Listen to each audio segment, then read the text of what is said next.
Welcome to the live show and the podcast called Thought Leadership Podcast. I'm really happy to be here with you today, and it's already episode 10. Can you imagine how fast it's gone? If you haven't checked out the other episodes, I will link below to the YouTube channel and the podcast. You can watch the audio or the video and find all the show notes, all the good stuff so you can grow your coaching business, consulting business, and impact more people. That is all. It's really what it's about. I created this podcast and live show. Think about the question that comes up in my community, in my Facebook group, and also from my clients. And I was feeling that why not sharing it with more people? Why not actually answering these questions that if I would be like checking back for a couple of years ago when I didn't have, my clear strategy of how to grow a six-figure coaching business and how to hire and how to do all this stuff, I wish that I had someone actually talk about these things. So I decided to create this for you. So I hope that you sit down and you take notes and that you share this and tag people who need to hear that, because it's really about creating the most value for you in each episode. So this is what it's about. And today I want to talk about a topic that I found for a long time very scary. I didn't know how to approach it. And I know many coaches and consultants that even, successful, like let's say labeled successful and doing amazing things, they're still not figuring out how to do this part, which is hiring. And today I want to talk about how to take the first steps with hiring and how we did it and what I've learned from the process of hiring team members and and support and what I believe can be really helpful for you who are just starting off. And when you're just starting off, with thinking about how can I outsource, how can I get rid of those things that take up my time so I can actually do what I'm good at, where my zone of genius, my visionary thinking, where I really have the biggest impact.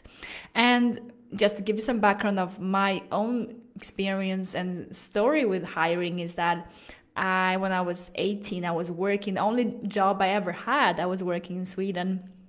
And actually, I was working with recruitment for 4 years, hiring for other people, hiring for a small business. It was a family business with 7 offices. And I was finding the people and interviewing them and, helping them with the salaries, pricing and all this kind of stuff. I was doing a lot of things like that. And I even had teams. At some point, I was managing 5 offices at a very young age. But the thing is, when it's not your mission, it's not the same thing. I even had a non-for-profit in France for 5 years, which is still active. You can actually check it out.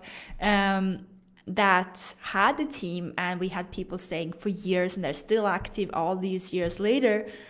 But it's not the same when it comes to your own mission. When it comes to, your baby, which is your coaching consulting business, where you are so connected to what you're doing, and it's almost hard to give that to someone else. And especially if you're, overachiever or you are a perfectionist and you're almost afraid, like say, what would happen if I would give this task and this support to someone else? So I know that this topic is hard to approach, and I've been approaching it from different angles, as hiring has been something I've been doing for other people and for myself as non-for-profit, but now we have been starting to hire in our own academy, and that has allowed us to create more impact. We had allowed us to, to have more members and onboard new members and support them better and deeper, because I can fully focus on being there and delivering my content, delivering my value, delivering my coaching, and have people helping me on the side. So this is really an episode I wish that someone gave me maybe 2-3 years ago when I was starting to ask myself those questions, because I always felt that hiring was this very big word that was like, okay, when you get to a certain point, then you can start hiring. When you start to have, like a office and you start to have really structured work, then you can have people. But at some point about 2 years ago, I understood that if I don't get support, I will stay the bottleneck of my own company and I will not be able to impact more people. And I had to really say that my focus, my priority is to learn to hire and find amazing talented people and empower them within the company, take on the mission with us. So this is what I'm going to talk about with you about today. So the why do I want you to already, no matter where you are right now, if you're a coach, consultant, you may be just, making your first sustainable months and you're starting to have, like, you say 5-10K per month, or even more. Maybe you're making 20-50K.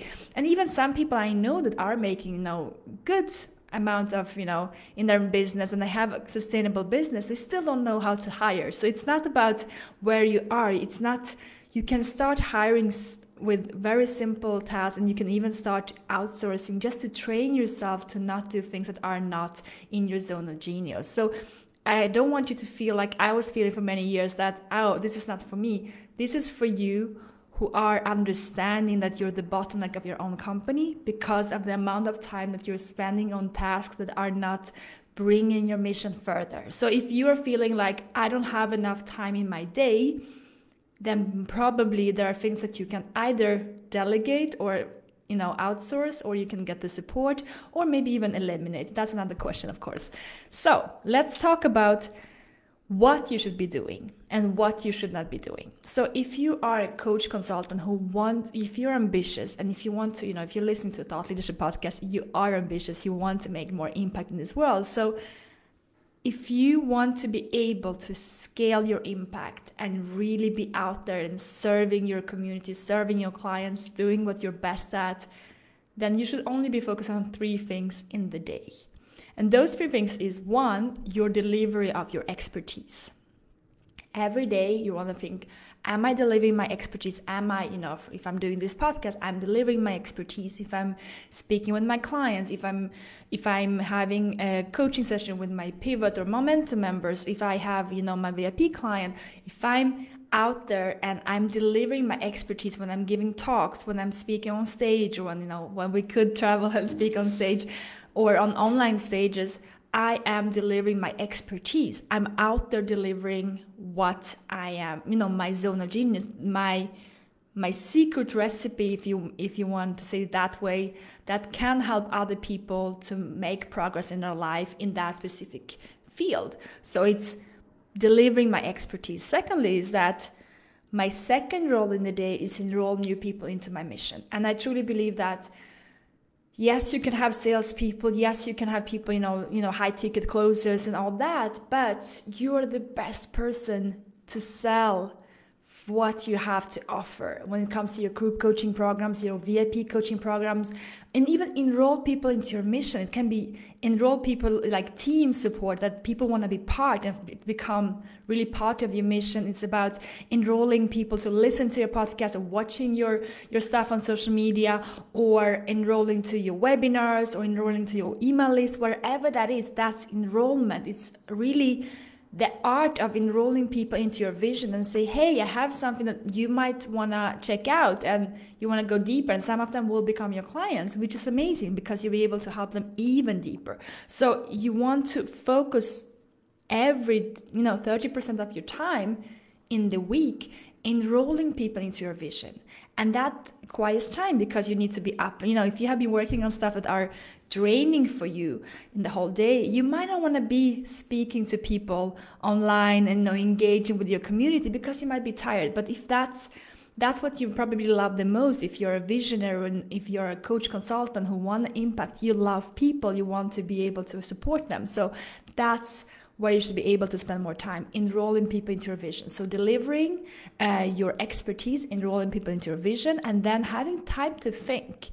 Because all those conversations with your clients, all those times that you are selling, or enrolling people to be part of your mission and be part of your community or, members area, or being a coachee from your programs, you're learning so much, and there's so much that comes up, and they're asking you questions, and all this podcast, for instance, comes from conversation I've been having with people asking me questions that they're like, oh, how do I do this and that? And that led to me creating this, this content. It came from that time. But if I don't have time to think, and I call it think time, and then and to sharpen and develop my methodology. How can I, structure that in a structured way, like 1, 2, 3, 4, 5 steps? How can I make it easier for people to understand and apply in their own life? And that requires you having space in your agenda to actually develop and sharpen your knowledge. And that means that you might be training yourself, you might be working with the coach yourself to become better at speaking, at sales, at and structuring your programs. It maybe has to do with facilitation. You becoming a master, you're starting to master your skills, and that requires time in your agenda. So that's basically what I will say that is the most important. In your schedule, if you think about it, the most, like what you're aiming for is that you spend 30% of your time delivering, 30% of your time enrolling people into your vision, and then the rest of the time you should be able to have enough time to become better and sharpen your skills and sharpen your your methodology, all that.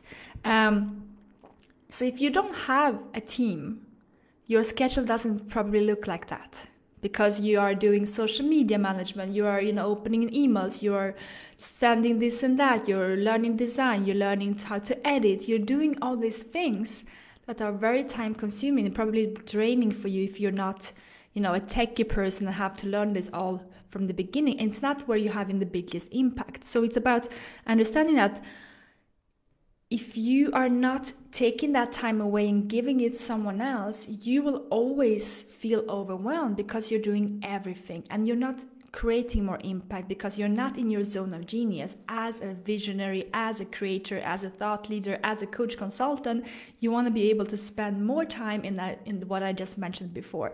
That's where you're going to spend, that's your best use time. Everything else should be outsourced and delegated to other people. And then, of course, in the beginning, you'll not be able to do all of that. But with time, that will allow you to be even more in your creative space. That's where you're going to find that energy of people talking. Now, I meet entrepreneurs that are like coaches, consultants that are so energetic and so alive because they are doing what they love doing the most. They don't spend their energy on things that are draining for them. So that's about understanding that. Why do we hire? It's because we don't want to be doing things that are not in our zone of genius, because it's not going to help anybody. And that's really about understanding that it's not because, you don't have to be somewhere. If you're feeling that you're getting overwhelmed, if you're getting to a point where I would really need some support here to feel less drained, less overwhelmed, then that type of support will be able to give you even a couple of hours. Sometimes can be amazing just to kind of offload yourself.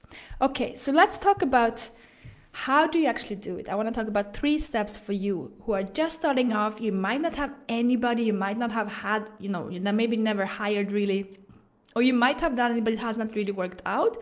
This is a couple of advice that I have been giving to my clients and I've been applying myself, that has helped us to onboard our first team members to support us in our mission. So the first thing that is really good to do is to get very clear on when you're losing your time.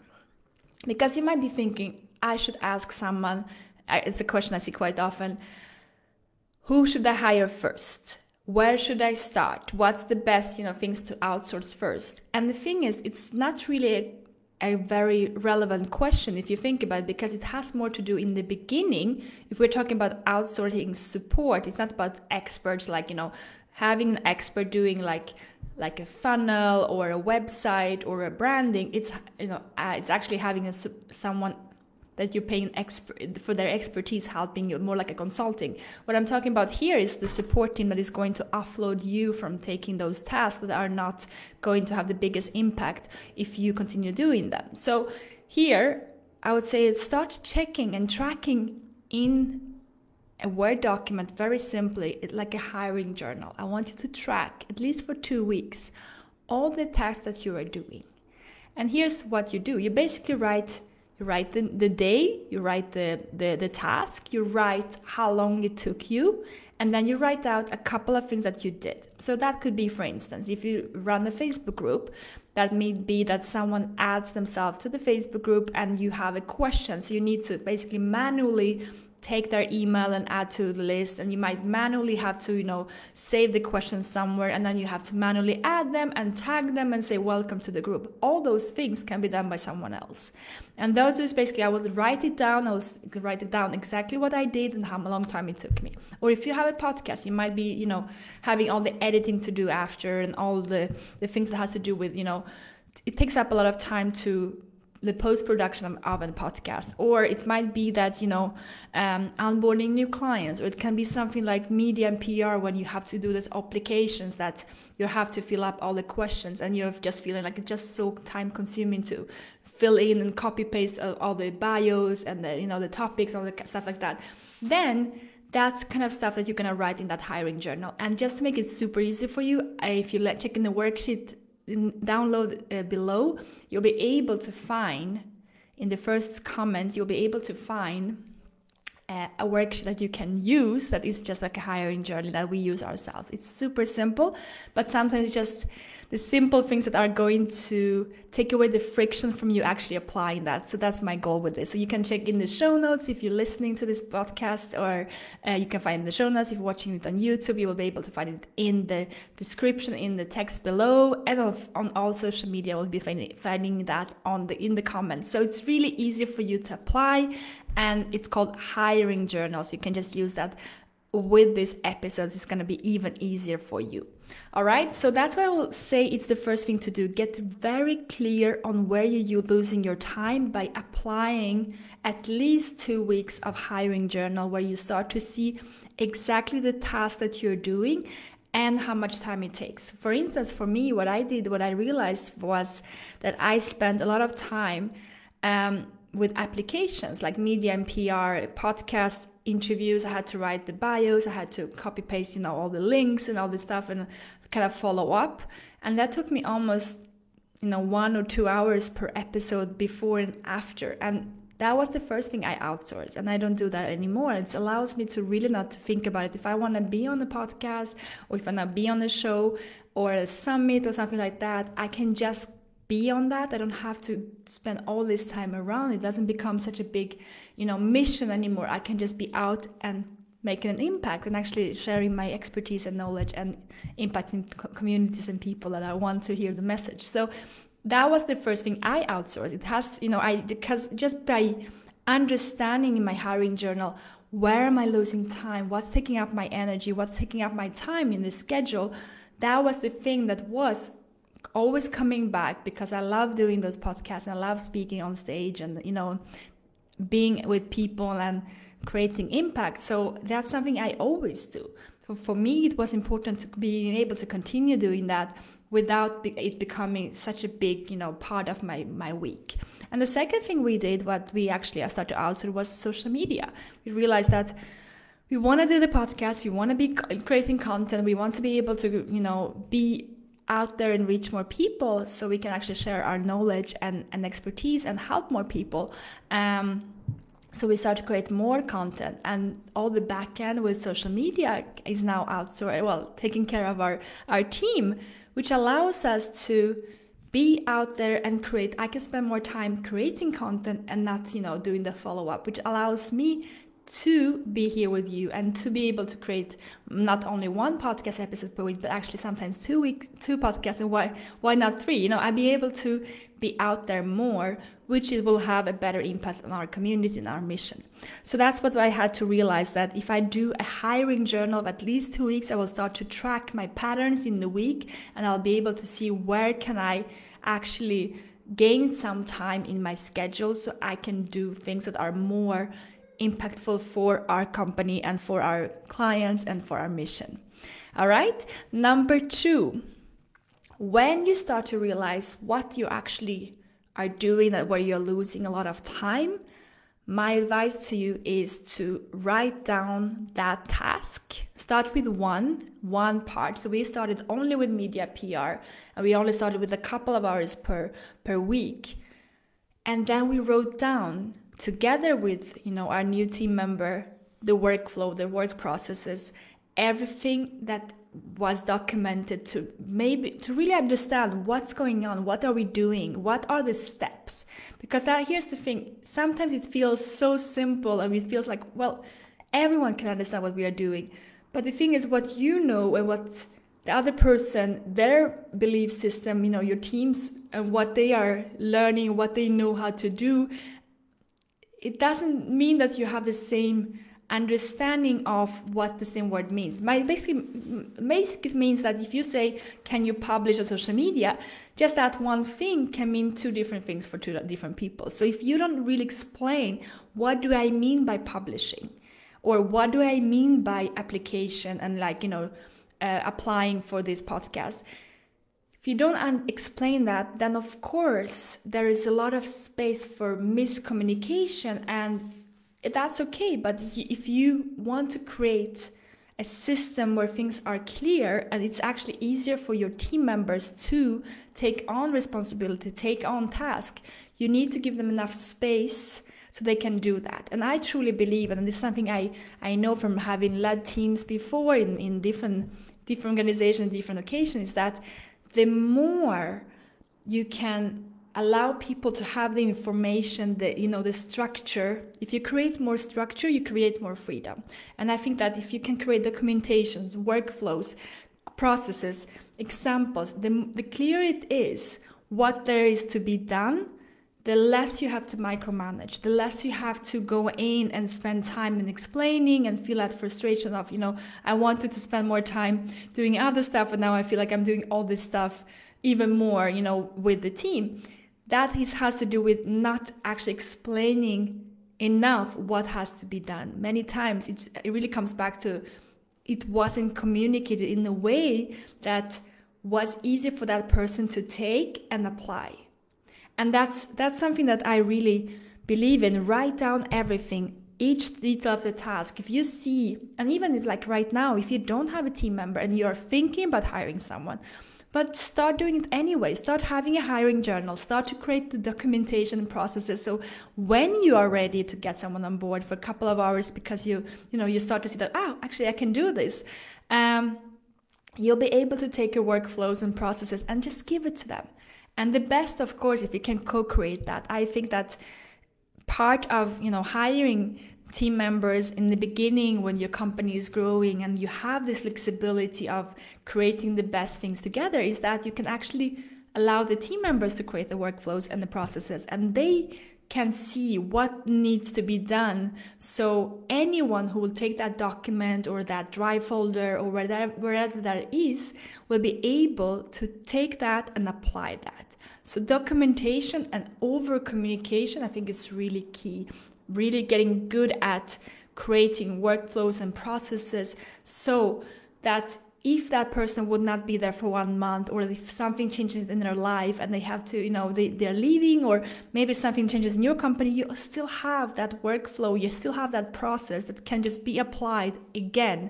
So it gives you some type of sustainability and also it allows your company to keep important information that is not lost, because otherwise what happens is that when you teach someone, when you train someone, or they create the workflow, or they create processes and it's not written down, then no one can really follow that, because there is nothing. You have to start from the beginning. So this is really important, to always create very clear step-by-step task processes, workflows, examples, that everything is hyper clear. And if there's any type of miscommunication, go back to the workflow and see, is there any way I can improve this part? Is there any way I can make it even more simplified and clear? So next time it's going to be better. It's all about test and trial, and especially in the beginning when you're creating your first workflows and your first processes, you will have to go back several times, but with time it will become easier for both you and your team members to take action. All right, number 3, about expectations. So here's an important one. When you hire your first team members, when you start to create, the mission is growing, you have people coming into your world and they are supporting you, you will have high expectation, because probably you're thinking, well, they're gonna do the same thing that I'm doing, and then you putting that pressure on them, and they are feeling like, oh, I have to really get there, otherwise they will not be happy with my work. And that's not a really good space to be in. So you want to be able to create enough space for trial and error from both sides. Because if you come in saying, here's the mission, here's where we are going, here's the direction we are taking, but we are going to find out and figure out together how to get there, and we are going to go through trial and error, and sometimes we will fail, and that's fine, and we're going to get back up again. That is a good space to be in, because you're creating with your team and you're allowing them to grow. You're allowing them to try. And that's very important, because if you don't want to micromanage, if you don't want to feel frustration, and if your team members, if you want to actually empower the people that are part of your mission, then it's very important to give them the space to do that. And that is coming from a space where you have an organization, a culture that allows things to be like a lab where you are exploring and you're improving together. You have a mission statement, you have a goal, but the way you're going to get there is going to be different ways, and you're just improving together. And if you come from that space saying, I don't have it all figured out, but let's try together, your team members will be more inclined to try new things and explore and, play with it and find better solutions, because they might even come up, and most of the times they might even come up with better solutions than you, because they are working in that space in the field, and they're understanding how they can improve that. So that's something important. Create right expectations.